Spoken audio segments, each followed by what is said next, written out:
form those relationships, get access to the MLS. That's one way. Another way, if you're on Oahu, use a website called Oahu RE. Again, Oahu RE. Basically, MLS data. It's very, very accurate. It is the second tool, I would say, that we use when we're looking for comps. Here in Hawaii.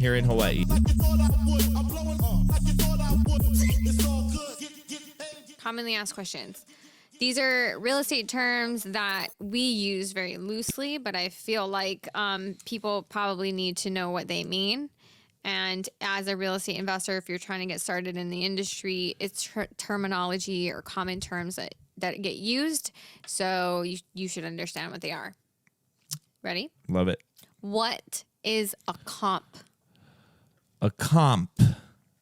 So comp is short for comparable. Mm-hmm. And normally we're looking at comps when we are underwriting a deal or evaluating a property. Mm-hmm. So as investors, especially in the fix and flip space, we need to know once we renovate this house, what is it going to be able to sell for? That's one of the most important numbers we need to know to nail down. And I think we're going to go over a term ARV, which is what evaluating these comparable properties is going to allow you to determine. Yeah. So basically a comp is a house that is within a certain distance from your subject property. What is a certain distance usually? Dude, if I can find the house next door or across the street. So the closer the better. Yes, the closer the better. But I wouldn't. Is there a radius that you try to stay within?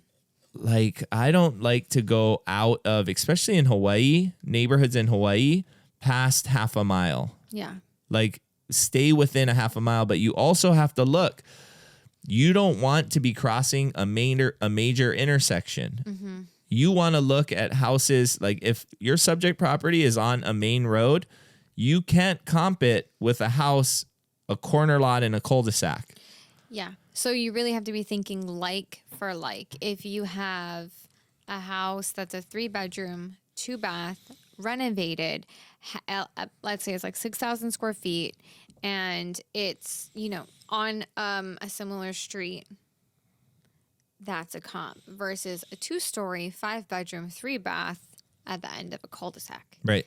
You want to look at the square footage of the house, the bed bath count, and the lot size, right? Anything else? Yeah, the other thing you want to look at is the type of construction. So certain houses are built during certain periods.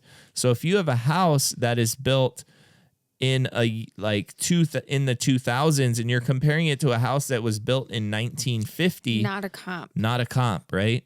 They use different materials, it's a different build quality. Right. So you want to look for year and all of those other things.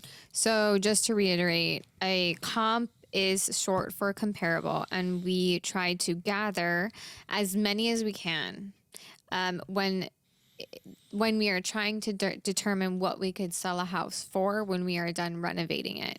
And that brings you to the next term of after repair value.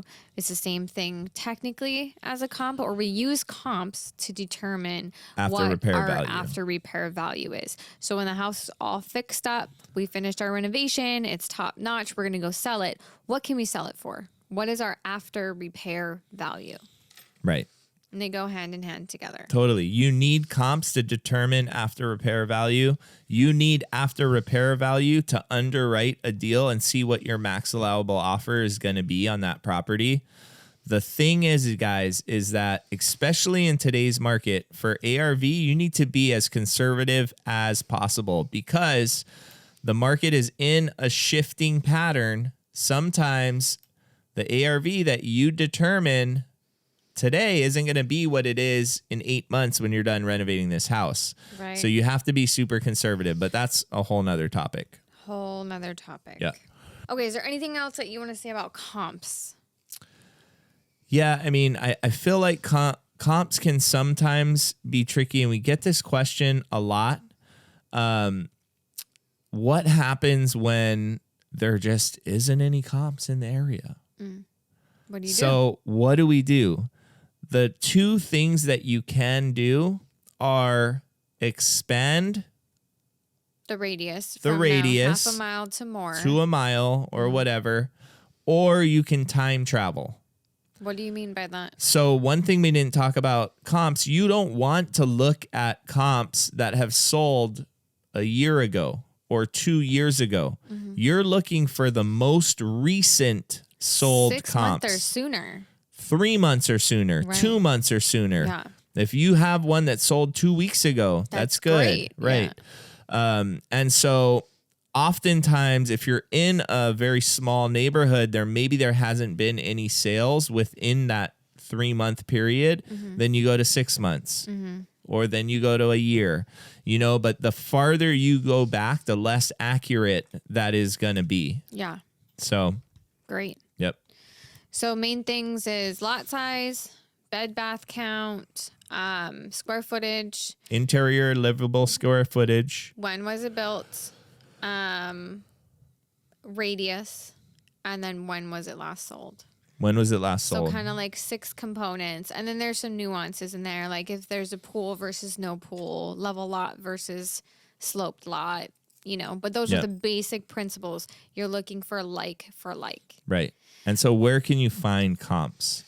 I think that's a good great thing because a question. lot of people will ask that.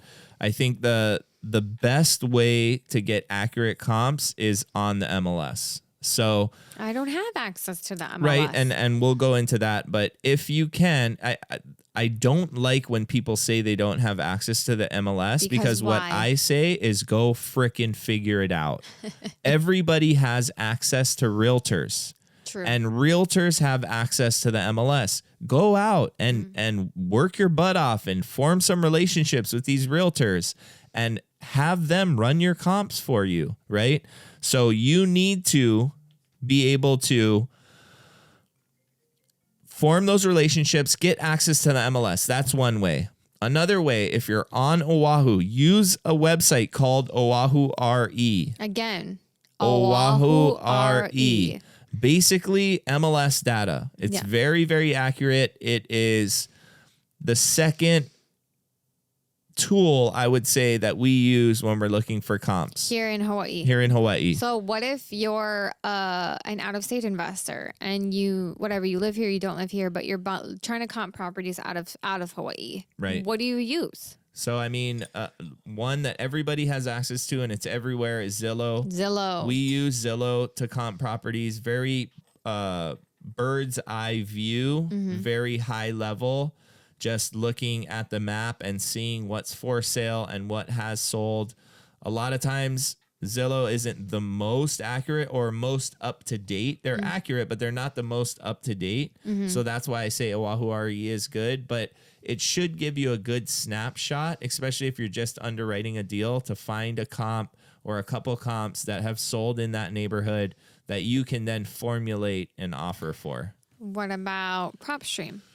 PropStream does the same thing. Batch, you can run comps on Batch. I just always go back to, This is for out of state. This isn't for Hawaii. right. And I just always go back to, no matter where you are, trying to be able to get that access to the MLS and just having Why is that data. Why is that so important?